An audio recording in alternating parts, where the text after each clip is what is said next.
Yo, what's going on guys? Arekkz here, welcome back to another Destiny 2 Forsaken video, and we're back with another exotic weapon guide. This time going over how to get the Malfeasance exotic hand cannon. This too became available as of yesterday's reset, only instead of being tied to the Dreaming City, this one links primarily with Gambit. It's not quite as convoluted as the Wishender quest, which if you haven't seen you can find a complete guide to over on the channel or link down below, but there are a few steps that might slow you down. So here's everything you need to know in order to snag that sweet exotic hand cannon. Of course, if you do enjoy this video and you do find it helpful, then a like would be super appreciated, and be sure to comment down below and let me know if you guys have any questions. Now, the very first step is, in truth, one of the most annoying, because it appears to be purely RNG. As of yesterday, during Gambit matches, there's a chance that when you summon your Primeval, instead of the usual bosses spawning, a special Ascendant Primeval can spawn. If you successfully kill this, an item called a Seething Heart will drop.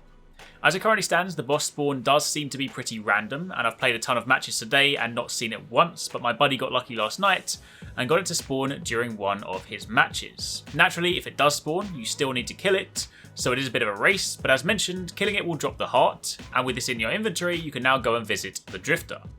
He'll then give you the next quest step, City of Secrets, and this will have you head to the Dreaming City to take out taken bosses or mini-bosses.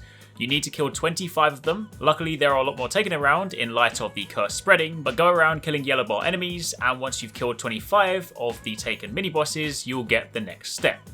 For this next step, the Corrupted, you have to head to Callum's Grave, a location that was recently discovered, albeit through a glitch, but now it's officially available.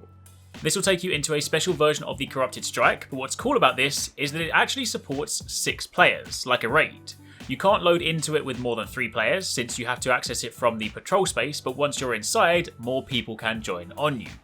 We did this early this morning, so people were asleep, but we still had 4 people in the mission, which is pretty sweet. Play through the strike as normal, and then once you get to the end, you'll arrive at Callum's Grave. When the dialogue finishes, you'll get a depleted weapon core. You take this to the Drifter, and he'll then give you the next step. Business as usual. Now this step is a tad tricky. It requires that you bank motes in Gambit and get Gambit wins. The Gambit wins are self-explanatory, just win matches until the bar hits 100%, but the motes, there's an underlying mechanic. All the motes you bank will push the bar up, but if you drop or lose motes, you will lose progress. For each mote you get, it increases your progress, but losing motes is ×2 lost progress. So in other words, it's a bigger penalty for losing motes. So play it safe, even if you just bank groups of 5, just to get them banked, and then upon completing this quest step, you'll then move on to the final step, Lights Out. This one requires that you defeat 25 opposing Guardians in Gambit. That can either be by invading their world or killing them when they invade you. But the second part, kills as an invader, this can be done in one of 2 ways. You either need to invade the enemy side and wipe the entire team, getting 4 kills. Doing this will complete this step in 1.